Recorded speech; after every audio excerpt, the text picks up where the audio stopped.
Nos estúdios da SIC em Matosinhos está o convidado do Opinião Pública desta manhã, Ricardo Valente, é professor da Faculdade de Economia da Universidade do Porto. O professor Ricardo Valente, muito bom dia. Bem-vindo a este Opinião Pública. Começo por lhe perguntar, acha que de facto esta medida é uma surpresa ou uma inevitabilidade? Na minha opinião é uma inevitabilidade. Eu acho que quer dizer, a situação de facto é insustentável.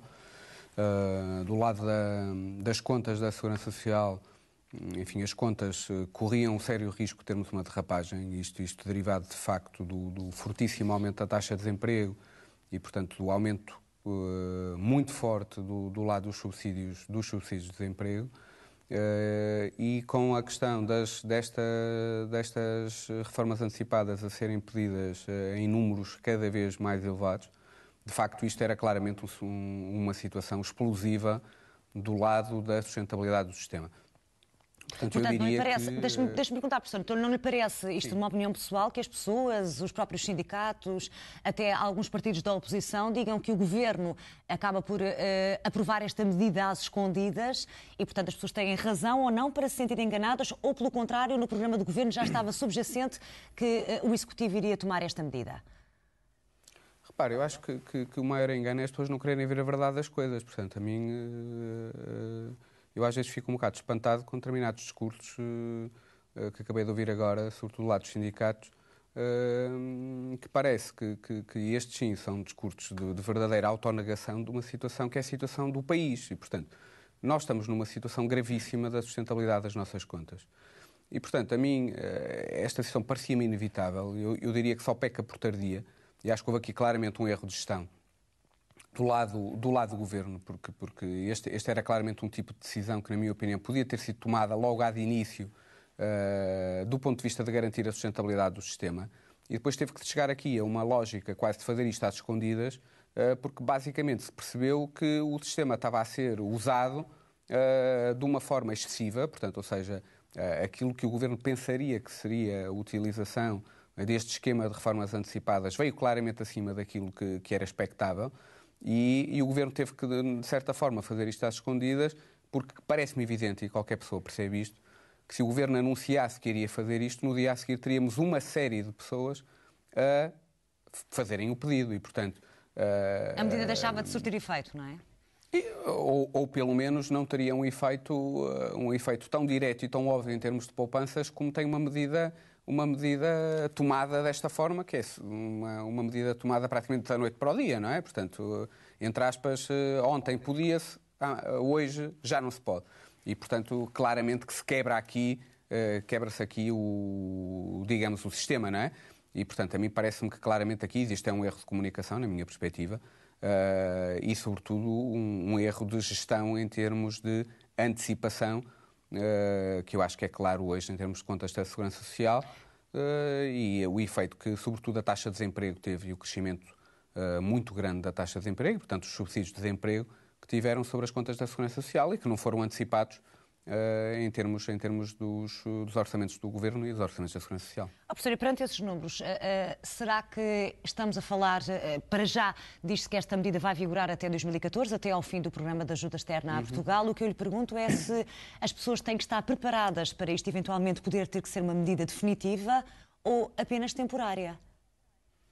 Repare, eu acho que muitas destas medidas vão ter que ser definitivas, quer dizer, por uma questão, quer dizer, uma medida só pode ser temporária se o sistema autossustentar a entrada em vigor da medida, quer dizer, isto é uma lógica muito economicista, que obviamente os economistas são sempre criticados por esta lógica dos números, mas nós estamos infelizmente a pagar a lógica contrária hoje em dia. Parece-me claro que o sistema, o que se tem que discutir é o contrário. O que se tem que discutir é qual é a capacidade que um sistema tem de segurança social, conforme nós temos em Portugal, de garantir reformas antecipadas a partir dos 65 anos. É importante dizer, quer dizer, que por exemplo, a Alemanha, quer dizer, que é um país que está numa excelente situação financeira hoje em dia, o paradigma de crescimento na Europa, por exemplo, uma das propostas que tem do ponto de vista do Orçamento do Estado é, por exemplo, a criação de um imposto demográfico. Ou seja, imposto demográfico para quê? Um imposto demográfico porque a Alemanha também já percebe que, de facto, a sua própria segurança social é insustentável a prazo e, portanto, na Alemanha vai haver agora um imposto extraordinário, que é um chamado imposto demográfico, para garantir a sustentabilidade das contas da segurança social. E, portanto, a questão que tem que ser discutida, e nestes momentos de crise, eu acho que isso é que deveria ser posto em cima da mesa. Não é esta lógica se isto vai voltar a acontecer ou não voltar a acontecer. Eu acho que a questão é o que é que nós, como país, podemos garantir às pessoas de um ponto de vista sustentável. Ou seja, para que as pessoas não voltem a sentir-se... Está a dar um exemplo da Não, Alemanha. eu não estou a sugerir a criação... Poderia ser outra forma. Isso é uma das medidas que estão a ser conduzidas pela Alemanha, mas o que eu lhe pergunto é se eventualmente poderia ser por aí. Uma dessas medidas poderia ser aplicável e execuível em Portugal. Era mais um imposto, repara. Eu acho que as pessoas não podem querer direitos e depois pôr os outros a pagar por eles. Portanto, de certa forma, se quisermos continuar a garantir um determinado conjunto de direitos, alguém tem que os pagar. E esse alguém somos nós todos, sobre a forma de impostos, mais contribuições para a segurança social, etc, etc, etc. Portanto, mas como é evidente, isso também cria problemas do ponto de vista do país, do ponto de vista da economia do país, do ponto de vista da competitividade das empresas, da rentabilidade dos negócios.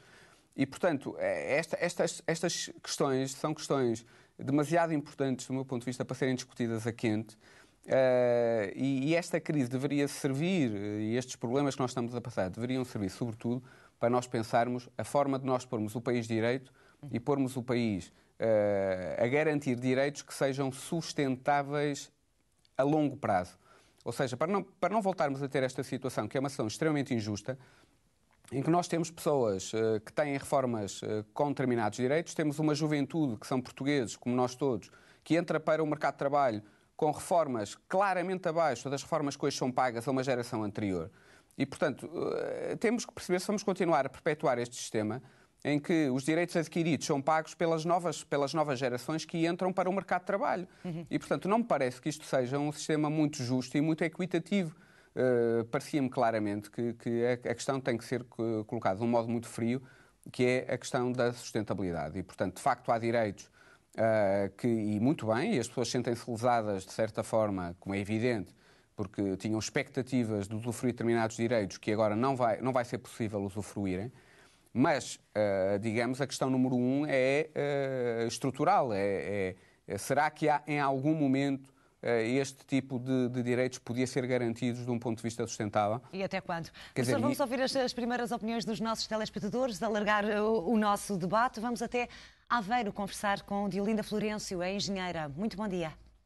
Bom dia, não sou engenheira, sou enfermeira. Enfermeira, peço desculpa, era essa a indicação, mas está então feita a retificação. Enfermeira, bom dia. Bom dia a si e ao seu convidado. Entendi aquilo que o seu convidado disse. Realmente é pena que o Governo, em vez de fazer a explicação e de informar os portugueses de uma forma didática, de uma forma de a gente entender as coisas, porque nós não somos meia dúzia de burros para aqui andamos, somos pessoas que queremos ser governadas com respeito. Portanto, se o Governo tivesse falado, ou o Governo na pessoa do Passos Coelho, se tivesse falado ao país durante a campanha eleitoral, que falasse verdade, como aliás a doutora Manuela Ferreira Leite apelou a que se falasse verdade.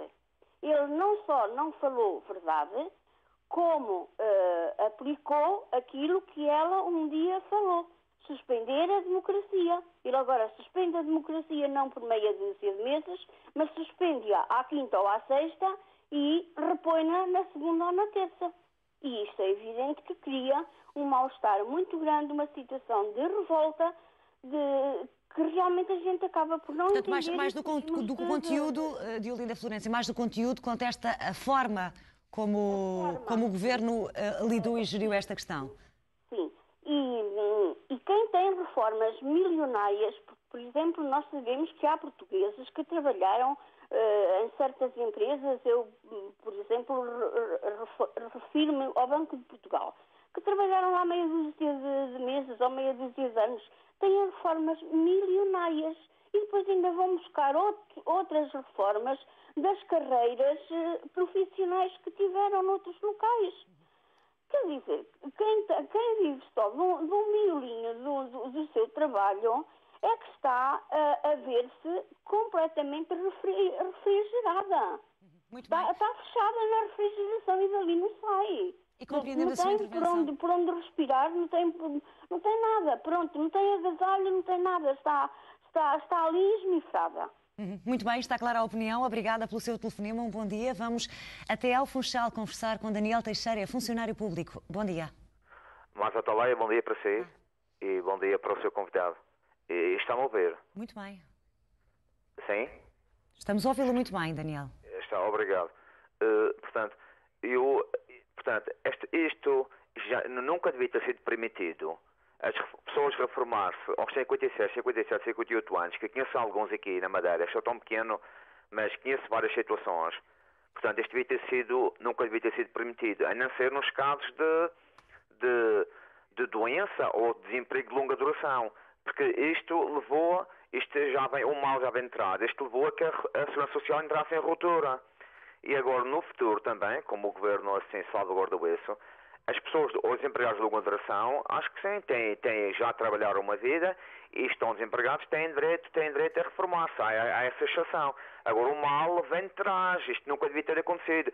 E pessoas que conhecem, algumas dão aulas, são professores, no privado, dão explicações, outros são cobradores, outros são vigilantes, outros trabalham em armazéns, e estarão a tirar o lugar de quem efetivamente precisa trabalhar, mais novo. Mas os patrões também preferem essas pessoas, porque mais depressa podem despachá-las. Ele tem a reforma, para amanhã se despedir, ele não vai fazer muito alarido. E também, para terminar, as reformas devem ser imposto deve ser imposto um teto às reformas milionárias. Por exemplo, o Sr. Eduardo Catroga ganha 9.500, quase 10 mil euros por mês.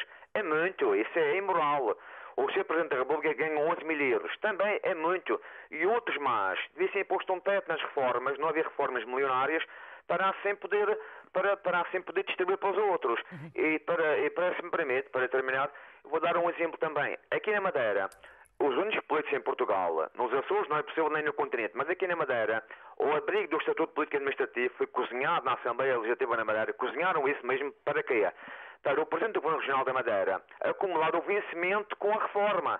Ganha 11 milhões por mês com os dois. O Presidente da Assembleia Legislativa da Madeira, Miguel Mendonça, é o político mais impacto de Portugal. Com o ordenado de reforma recebe mais 12 mil euros. E mais 3 ou 4 deputados da Assembleia. Portanto, isso não devia de acontecer. As pessoas não deviam acumular o vencimento com a reforma e devia ser imposto um teto às reformas. Obrigada pela sua participação. Um bom dia, Daniel Teixeira. Vamos até à parede conversar com Fernando Augusto. Muito bom dia. Pergunto-lhe, enquanto reformado, como é que olha para esta medida? Bom dia, Sr. Jornalista, e para o seu convidado também. Primeiro que tudo, quero começar com o seguinte. Para já quero dizer que não concordo com uma única palavra que o seu convidado disse durante o tempo todo que esteve aí. Zero. Porque quem levou a situação da Segurança Social e das reformas do Estado a esta situação foram exatamente os governos desde o 25 de Abril para cá. Porque eles, através de decretos-leis que agora não tenho aqui presente e não me recordo, eles incentivaram as pessoas a reformar-se. O incentivo do governo foi reformar-se as pessoas aí há uns anos atrás. Nós, pessoas de 40 anos, 45 anos, era conforme lhes apetecesse. Olha, vamos reformar, arranjava outro emprego facilmente. Na altura não gostava de arranjar emprego, era fácil, não é? Eu sou reformado, infelizmente, porque sou reformado por invalidez, mas dei muito dinheiro ao Estado durante o tempo que lá tive, não é? Dei muito dinheiro ao Estado. E, portanto, eu não admito que o Estado a mim me corte a reforma, porque me está a roubar. Eu não admito. Eu tenho que fazer qualquer coisa, tenho que falar com o meu advogado, tenho que falar com qualquer coisa, e todos os portugueses não admitem que lhe cortem as reformas este ano, como já me cortaram qualquer coisa em dezembro passado, não é? Mas os grandes culpados disto são os governos que passaram após o 25 de Abril. Esses é que são os responsáveis. E esses estão sempre bem. Estão sempre bem. Quem está mal é o povo, não é? Que andam nos caixotes do lixo, como eu vejo aqui na parede, à procura de comida nos caixotes do lixo. Isto é o país que nós queremos, não é? Portanto, nós temos um governo que não é capaz de nada, incluído do PS também, não, o governo do PS teve 2 legislaturas, e este governo nada fez do que prometeu no início, quando nas eleições. E eu que nunca tinha votado no PSD, votei desta vez, digo claramente. Mas quero dizer ao Sr. Primeiro-Ministro um dia de cara a cara, e por isso já fui lá à Assembleia da República, da parte de trás, para falar com ele, e entrei lá dentro, revistaram como se tivesse, se fosse levasse um